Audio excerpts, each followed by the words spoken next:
r/AskReddit. Serious people who just gave it all up: marriage, family, job, possessions, etc. and started over somewhere else. How did it work out?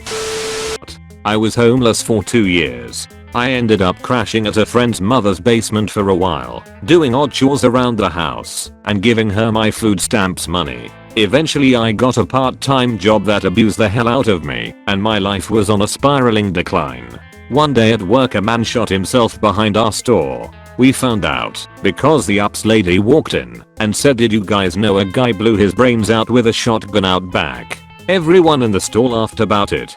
They made fun of the guy, said things like, "What kind of a loser shoots himself behind a Staples?" and shit like that. I was suicidal at the time, and I considered spending my paycheck on a pistol and ending it. I was on Reddit and posted a rant in one of the anti-suicide subs on an alt. I had a couple people give the speech about not ending it, but someone met me and said something along the lines of, "If you have nothing else to lose, go do something crazy. Then, if it doesn't work out, kill yourself anyways." That same night, a friend contacted me about a call center job that literally takes anyone with a pulse. I decided, fuck it, and applied. The next day I nailed a phone interview 10 minutes before my shift at Staples. I called the manager, quit, and called up an acquaintance with a car, and told them I'd pay them the same amount I was going to spend on the pistol to drive me across the state. I got the job and slept for 2 months on a co-worker's couch. Eventually I got an apartment. Then I got a promotion. Then I got married. I just bought my first car last month. I got therapy. I got my depression treated. I'm working a different job now, one that I feel challenged and motivated at, and I make a livable wage. I travel for work now, have 2 cats, a lizard, and a bird. All because 3 years ago I took a random Redditor's advice and did not kill myself. Edit. I see this has gotten popular. People are telling me to go to the sub and let everyone know about my success. I'm not sure if that is allowed there, as the sub is for helping people who are actively considering suicide. Instead, I encourage others to consider talking to those in need in subs like /r/suiciduach, which is where I originally posted. If you're someone you know is suicidal or thinking of suicide, never ever treat it like a joke. Please call the suicide prevention hotline at 1-800-273-8255. I believe there is also an online chat. There are resources available to help, and it really does get better. There is always another path, even unconventional ones. No matter how hopeless life may seem, there is a better life waiting for you. You are strong and can get through this. I was working as a bartender for about 11 years when I left. I had a shit major, so I could never find a job. I've always been the quiet kid, never had many friends growing up, never had a girlfriend, didn't get along with my family, and I was just horribly depressed. I thought about killing myself every day, thinking there was no point to me being here anyway, so why even continue with this boring old life? Eventually, I decided that I was going to kill myself, but not in the way you'd expect. I decided that if I was going to throw my life away, I might as well have a little fun with it. The decision wasn't quite as fun as I make it seem. I quit my job, sold all my stuff, left my apartment and my life behind to go backpacking. I went out and did a few things that I wouldn't have done before for fear of the law, since I was throwing my life away anyway. Trespassing, exploring abandoned buildings, stealing from grocery stores, dumpster diving, that kind of stuff. I won't lie, outside of the initial gratification of doing it, it was horrible. Everything was so lonely, and I felt so pathetic. Eventually I left my hometown via hitchhiking and walking. The hitchhiking was alright, once you get past the feeling that they are going to murder you. Usually the people driving you were pretty friendly and talkative. The walking, on the other hand, was horrible. My legs ached, my backpack felt like it weighed more with every step, and it took so goddamn long to get anywhere. You eventually get used to it. It kind of becomes just something that you do, instead of an active activity, if that makes any sense. With each new town I reached, I would meet more people. Before all this, I was a pretty shy guy. I couldn't hold a conversation for shit. I started going through conversations with the idea that I would never see these people again anyway. I'm always on the move. I got better and better at talking, and now I love to meet new people. I eventually started making friends and having fun with people who I'd just met. I found like-minded people and together we went and did the things that I was so lonely doing before, excluding the stealing part. I usually stay in a town for a while if anybody I meet there allows me to stay at their place. In fact, I'm at someone's house right now, sharing this story with you guys. They were nice enough to lend me their laptop too. I don't regret my decision to leave. It's definitely been hard, having to deal with everything that comes with being homeless. The heat, the cold, the rain, the storms, the ifs, and sickness without anything to alleviate it. But given the way my life was going, this was probably my best decision. It hasn't cured my depression. Anybody with depression should know it doesn't work that way, but I do feel better than I did before overall. I'm not saying to go and abandon everything though, just because you had depression. I just didn't have anywhere to go. There are so many better things you could be doing with your life besides giving it up like I did. Thanks for reading this. It always feels good to get your story out to people. Usually people get bored whenever I start to tell them my whole story, so I just give them a shortened version. There's much more to my journey than this, but honestly that's all I feel like typing right now. Feel free to ask questions. I'll be staying with these guys for a couple more days, so I'll be available.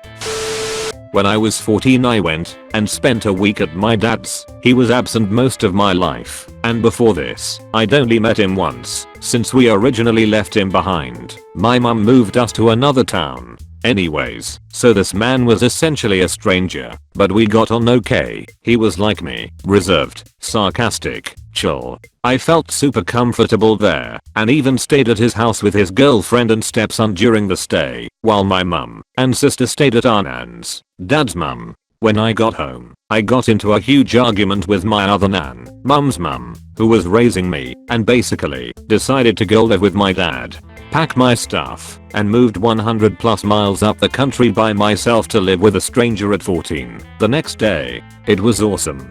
I lost weight, I was pretty chubby, got a new haircut for the first time ever, started a new school, where I fell into 2 different cliques instantly, and basically had the choice to be friends with the popular kids and people were super friendly at my old school. I wasn't picked on or anything but I wasn't popular either, I just was. My dad gave me loads of space and the only time he shouted at me was totally deserved, and my own fault, whereas my nan would shout at me all the time for no damn reason. But then my dad got made redundant, and he and his girlfriend wanted to move to Spain. I did not want to move to Spain, because the boy I liked from my old school had started talking to me, and we started long distance dating, and I'd go visit him every other weekend or so, and I moved back to my nan's, after like 4 months of living with my dad. But those 4 months felt like they lasted ages, and it was probably one of the best parts of my teenhood. PS that boy from my old school and I will be celebrating 9 years together next month. Very happy I chose him over Spain. Using a throwaway because reasons. I moved to Canada when I was in high school through an exchange program. I've spoken English since I was about 8, so the language wasn't a huge issue for me. I got accepted into a Canadian university and graduated last April. I'm having a really tough time finding a serious job, which is not surprising given the current climate in Canada. I'm waitressing/bartending right now and make enough to rent with roommates, but I had it tough for a while. I had to stay in friends' couches for about 3 months while I saved up money. I hesitate to bring this up because people get really judgmental, me being an immigrant and all. I've been accused of not paying taxes, even though everything I do is legal, work permit and all, except maybe crashing with friends for those 3 months, since I wasn't paying rent. I'm not on welfare and I don't take money from the government. I've had help from my parents, who have no interest in moving to Canada. They don't speak English and don't want to move away from their families. I worked through university to help my parents with the cost. I work 2 jobs and volunteer with 2 different organizations. I have no family in Canada, and for a while my support network was limited to friends only. Now that I have a boyfriend, some people think I'm using him for citizenship. It breaks my heart. To top it all off, I'm not considered a visible minority because I'm white-skinned and have a barely audible accent. I'm from Juarez, Chihuahua. I've seen horrible things that sometimes still give me nightmares. Severed bodies in trash bags, people hanging from bridges, think Sicario, shootings. Sometimes, I get anxious and think I will be getting a phone call from the police telling me someone I love is dead, even if they live in Canada.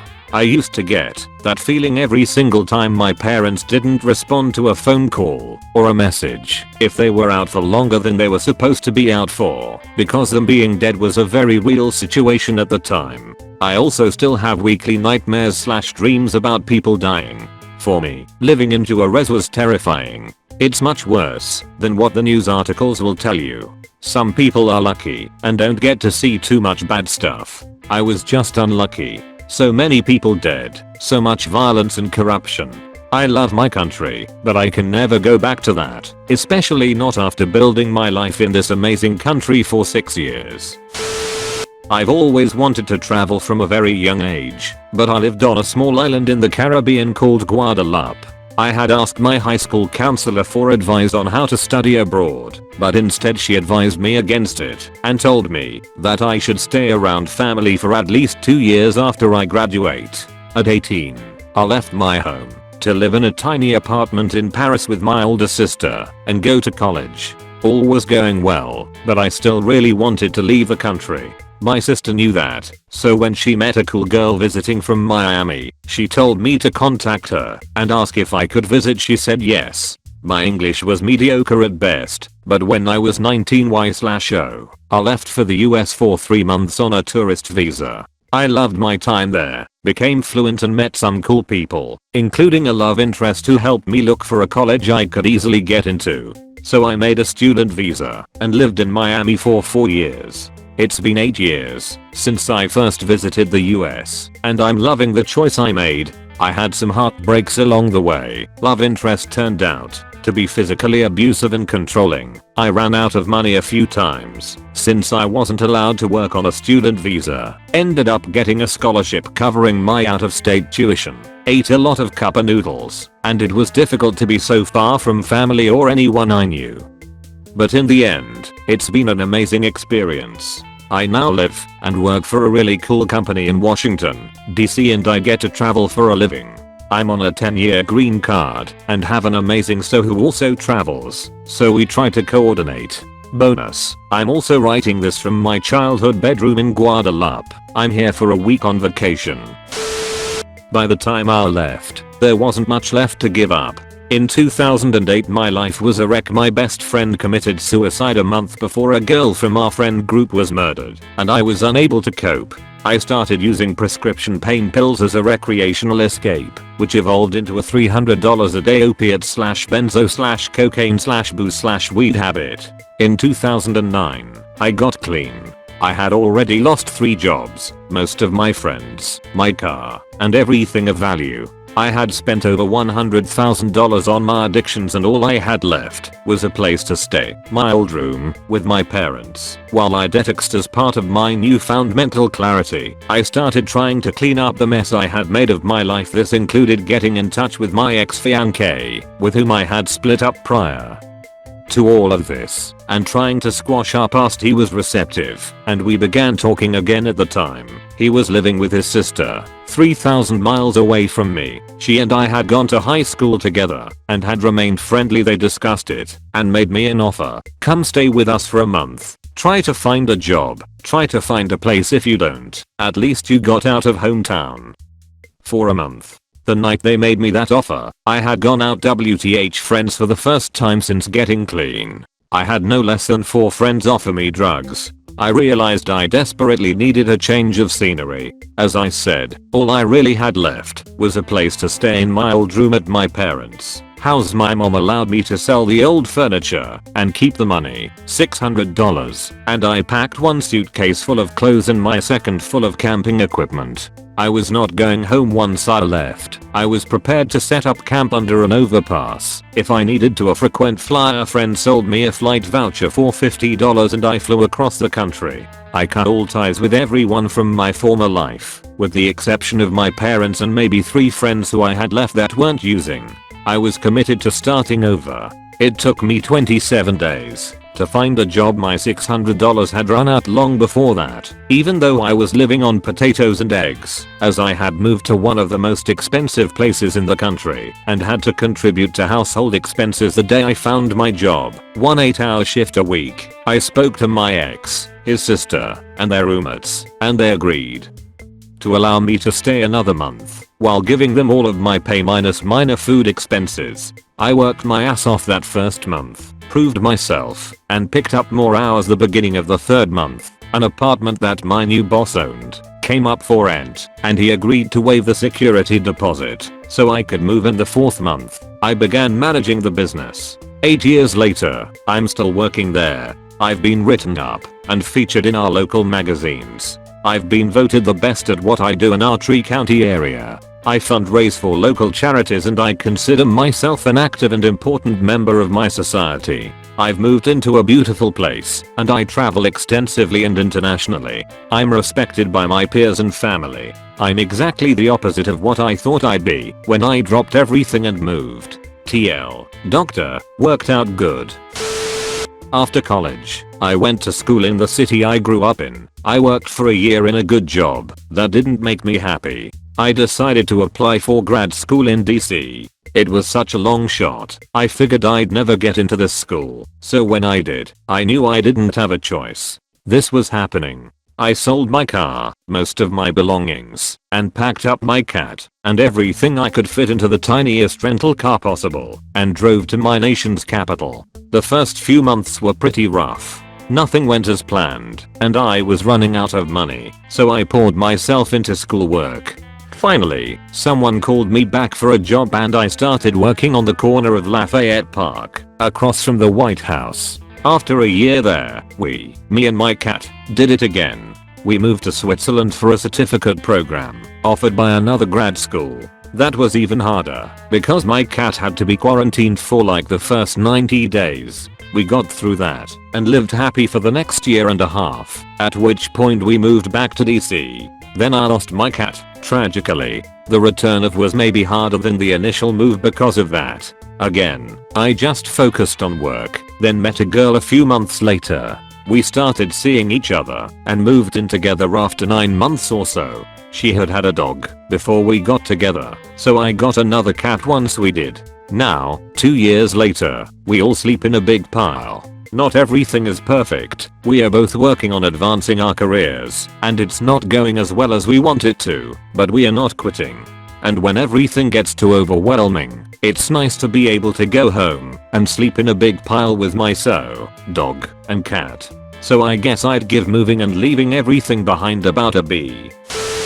I wasn't married, but I did give up my job, family, possessions, so, friends. It worked out great. Old job wasn't gonna go anywhere. New job wasn't going to go many places either, but it was more interesting and included more responsibilities. That led to a very quick promotion into management, which I did well at. I decided to leave eventually because the only way up was to go into sales first. That experience I had managed to land me a very prestigious and well-paying job that I also got promoted at. It also was a networking factory, and I finally encountered a potential career that greatly interested me. Went back to school, and now I'm that desired career and it's goddamn awesome. Family time away from them allowed me to work through a lot of frustration and hurt. It also showed them that I wasn't willing to put up with certain things and gave them time to work on their own shit. When we came back together after a couple years, things were awkward, but way more healthy. And now, years after that, I have a great relationship with all of my immediate family and much of my extended family. So, he is apparently still the same person he was then. Which makes me kind of sad cause there's a lot of potential in that guy. Anyways, it was good for me to leave him. I had lost myself in trying to make a relationship work that could never work. And shortly after I met the love of my life, I almost lost him because I refused to actually get serious with him for what was too much time for him. But when you find each other, you find each other, and we did get together eventually. It's been 8 years now, and I'm very happy. Possessions, that one is easy. I never was attached to possessions. If anything, I've had to work on understanding that some things are important, at least for a period of time. friends, most of them never really cared about me, and I finally got to accept that and come to terms with it. It really enabled me to actually work on progressing, rather than wallowing in the hole my friends wanted us to stay in forever. I finally tried out things I was interested in, fell in love with some things, and met people who also liked those things. Eventually I built up the most amazing friend family I could ask for. It was all worth it. Very worth it. But I didn't have anyone depending on me. I wouldn't just walk away from my current or the kids we'll have in the future. Best decision ever. I grew up in the South swearing that I was gone as soon as I turned 18. But as that time got close, I got a full ride scholarship and got talked into staying long enough to use it. Got my associates, had a fast food job. Looking back, this is the time I should buckled down, stayed with my parents, and saved up enough money to move away. But things were not great with my parents, so I moved myself into an apartment closer to my job. Parents live out in the sticks and I'd been commuting 1.5 hours to and from school and work that whole time. I was saving up, but it wasn't as quick as if I'd been living at home, of course. Then I met a guy, we started dating. While he was living in his hometown he told me that he was okay with moving away, and I thought, great, it'll be so much easier moving on to incomes than one. Then he moved in with me, 2 hours away from his family, and he decided that if we moved it had to be back closer to them, to a smaller town, the opposite of what I'd been dreaming of. We got married, but then we got divorced, and I lost my job in a company restructuring, and I decided I didn't care what it would take, but I wasn't going to let anyone or anything talk me out of moving away this time. I had thought to move to St. Louis as I had 2 sisters there. I went and stayed with one of them for a week and went job hunting, but nothing came of it. Neither of them were willing to let me move in with them unless I had a job lined up first. I had to have a set end date to move out from their place. Basically, in that same time frame, I had a friend I'd met online in Utah. I was telling her my woes, and she said, well, come here, you can crash on my couch for a few days. I'd told her about the St. Louis trip, and I told her that if she was serious and I didn't get a job in St. Louis, I was going to take her up on it. I got back from St. Louis and I started packing. I sold whatever was extraneous and of worth. I gave away a lot of stuff. 4 years later, and I still occasionally think I have something, only to remember it went to Goodwill. I got a storage unit and put some important stuff in it. I stuffed as much as I could in my car. I wish I'd taken pictures. Looking back, and I had about $1,000. I left the South for Utah to go stay with a friend I'd never met face to face, with no job and no apartment lined up and only minimum furniture, though my friend had done a little scouting for me and had a few places to look at. I arrived around 11 at night, near the end of February. The next day I put down a deposit on a studio apartment and bought a twin bed, a desk, and a freestanding closet. This place was a 3-story house that had been converted into apartments, and the 3 upstairs apartments all shared one bathroom. That was fun. I took a job in the next town over delivering pizzas, and, not gonna lie, I probably would've gone hungry a lot if they hadn't sent me home with food a lot of nights. Mistake pizzas. Food that was good, but would've expired the next morning and would've been required to be thrown out. Leftovers from the salad bar. But I really fell in love with my city and the area. I'm less than 2 hours from Salt Lake City, and even my city is 10 times larger than the one I'd left behind. I was broke, but I was, and am, so damn happy here, and things got better. In June one of my best friends came out as bi, and I asked her out, and we got together, and then she moved here from Tennessee in November, which is another long story in and of itself. By then I'd upgraded jobs. Money wise, I ended up quitting that job over stress, but that's another story XD, and the next June we upgraded apartments, etc etc. I'll have been here 4 years next month, and about a year ago my now wife and I both landed jobs that we really love. We're looking at maybe getting a house. I know a lot of people are probably going to be confused as to how Utah is a step up from the South, but I promise for me, it totally has been. Thank you so much for watching. Please like and subscribe the channel.